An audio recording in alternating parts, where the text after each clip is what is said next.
লিফটের মধ্যে আমরা নামতেছি। দেখা যাক কই যাব, কোনো প্ল্যান নাই, দেখি কই যাওয়া যায়।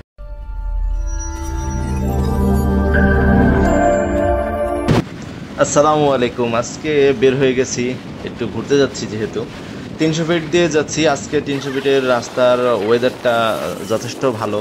আজকে দেখতে পাচ্ছেন এই দিক দিয়ে আজকে একটু বৃষ্টি বৃষ্টি ভাব আছে এবং বিকেলবেলার ওয়েদারটা অনেক সুন্দর। তো যেহেতু শরৎ কাল চলছে, রাস্তার দুই পাশে দেখতে পাচ্ছেন অনেক গাছগুলো ফুলে ভরে উঠেছে এবং গাছগুলো অনেক তরতাজা মনে হচ্ছে, যেহেতু বেশ কিছুদিন যাবৎ বৃষ্টি চলছিল। তো এখন আজকে 300 ফিট দিয়ে বেরোয়েছি, যাব আশা করছি জলসিঁড়ির এদিকে।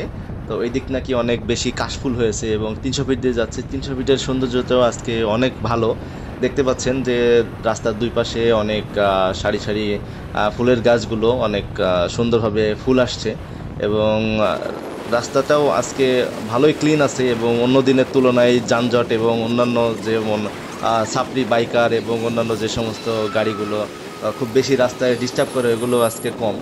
তো ছুটির দিন হিসেবে আজকে যাচ্ছি, ভিডিওটা স্মৃতি হিসেবে করছি এবং 300 ফিটের কিছু ভিউ আপনাদেরকে দেখানোর চেষ্টা করছি। এই যে 36 এক্সপ্রেস, জুলাই এক্সপ্রেস আর কি, 36 জুলাই এক্সপ্রেসওয়ে। তো এই জায়গার যে আন্ডারপাসগুলো খুব ভালো লাগে, কারণ বাইক দিয়ে যখন আন্ডারপাসগুলো পাস হই তখন দেখা যায় যে আন্ডারপাসগুলোর নিচ দিয়ে যাই এবং আশেপাশে যেই গাড়িগুলো আছে দেখতে পাচ্ছেন, এগুলো অনেক স্পিডে কিন্তু চলে। আমি অতটা স্পিডে চালাচ্ছি না, যেহেতু সেফটি ফার্স্ট। তারপরেও 300 ফিট রোড দিয়ে যখন যাই তখন এই দিকটা যাইতে খুবই ভালো লাগে। তো আপনাদেরকেও দেখানোর চেষ্টা করছি 300 ফিটের এই জায়গাগুলো। ঘর ছাড়া বাতাস তোমার ভাষাতে পালতোলা নৌকা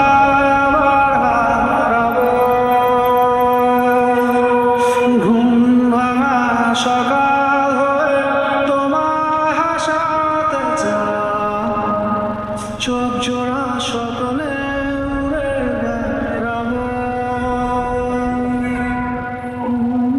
আর এখন চলে আসছি জলসিঁড়ি আবাসন প্রকল্প। আর জলসিঁড়ি আবাসন প্রকল্পের যে সেন্ট্রাল পার্কটা আছে, সেই হাতের ডানে এই সেন্ট্রাল পার্কটা দেখতে পাচ্ছেন। এটার ভিতরে যদি আপনারা যেতে চান তাহলে 200 টাকার মূল্যের টিকিট করে আপনাদেরকে ঢুকতে হবে। আদারওয়াইজ আপনার কোনো যদি পাস থাকে, যেহেতু এটা সেনাবাহিনী অধ্যুষিত একটি এলাকা, সেনাবাহিনীদের একটি প্রজেক্ট। তো আপনি যদি সেনা সদস্য হন কিংবা সেনা সদস্যর ফ্যামিলি হন, আপনাদের যে পাস আছে সেই পাস দিয়ে যাইতে পারবেন। তো আমাদের তেমন কিছু নাই, আমরা এই জন্য রাস্তার পাশ দিয়ে এদিক দিয়ে ঘুরছি। এই জায়গাগুলো খুবই ভালো লাগে দেখতে এবং যে পার্কটা বাইরে থেকে অনেক সুন্দর লাগছে এবং পার্কের পাশে যে নদীগুলো আছে এই নদীগুলোও অনেক সুন্দর। এখন চলে আসলাম কাশফুলের এরিয়া, দেখতে পাচ্ছেন শুধু কাশফুল আর কাশফুল। এই যে ক্যামেরাটা উঁচু করছি, দূর দূরান্ত পর্যন্ত যতদূর দেখা যাচ্ছে কাশফুল। আমি কিছু কাশফুল ছেড়ে নিচ্ছি, যেহেতু একদম ফ্রিতে কাশফুল পেয়ে যাচ্ছি, এখানে পে করে কোনো কিছু নিতে হচ্ছে না। এই জন্য খুব দ্রুত আমি কিছু কাশফুল ছেড়ে নিলাম। কাশফুলগুলো খুব ভালো লাগছিল। ঘর ছাড়া বাতাস তোমার ভাষাতে পালতোলা নৌকা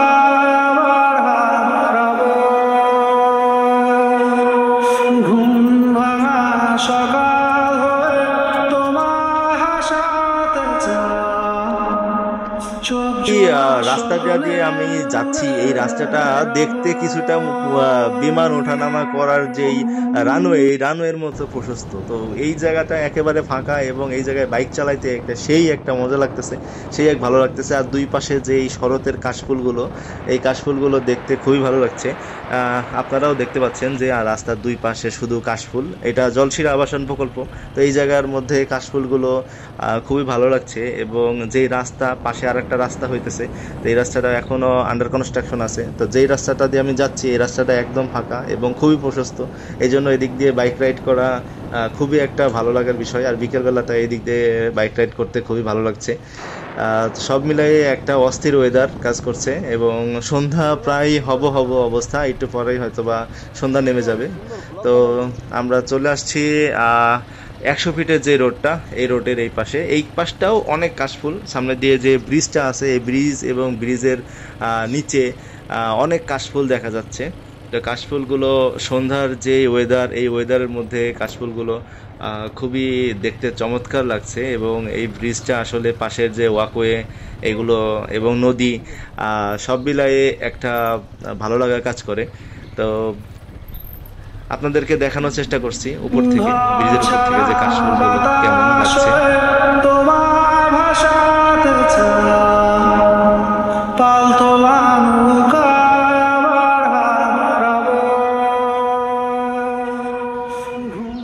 আর এখন চলে আসছি 100 ফিট যেই বড় ব্রিজটা হয়েছে, এই 100 ফিটের ব্রিজের এখানে আমরা এই জায়গাতে একটু দাঁড়িয়েছি। এবং নদী দেখতে পাচ্ছেন, নদীতে অনেক বেশি পানি এখন। এবং দূরে যে জায়গাগুলো দেখা যাচ্ছে এই জায়গাগুলো কিন্তু সব কাশফুল দিয়ে ভরা। তো এই জায়গার মধ্যে যদি যাইতে হয় তাহলে ওই দিক দিয়ে সামনে দিয়ে গিয়ে নৌকা পার হয়ে তারপর যেতে হবে। এবং এই জায়গাগুলো অনেক বেশি কাশফুল। এবং এখন চলে আসছি 100 ফিট ব্রিজের নিচে একটি বাজার আছে। এই বাজারটা আমরা এদিকে আসলে এই বাজারটায় আসি, তো এই জায়গাটা একদম গ্রাম্য একটা পরিবেশ থাকে। গ্রামীণ যে শাকসবজি এগুলো পাওয়া যায়। এবং পাশের একটি নদী আছে, নদীটাও খুবই ভালো, বালু নদী। আর এখানে এসে তো এই যে ভাজা পোড়া চটপটি এবং এইগুলো দেখে আর তর সইল না, এই জন্য নিয়ে নিলাম খাওয়ার জন্য। এই যে ছোলা মাখা, ছোলা চিড়া দিয়ে মাখা, এইগুলো এখন সুন্দর করে মাখাইতেছে। এখান থেকে চানাচুর টানাচুর দিয়ে সবকিছু মিলাই একটা কি 12 ভাজা বলে আর কি। তো এইটা খাইতে ভালোই লাগে। তো এটা দেখলে জিভে জল আসে, তো এইটা এই জন্য নিয়ে নিলাম।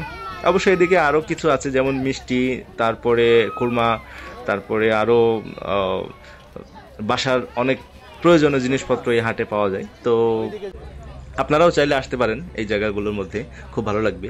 এবং এখানকার যে নদীর পাশে এরকম রেস্টুরেন্ট আছে, বসার জায়গা আছে, এখানে সুন্দর বাতাস থাকে এবং অস্থির একটা ওয়েদার থাকে। তো এখান থেকে আমরা একটু চা খেয়ে নিলাম।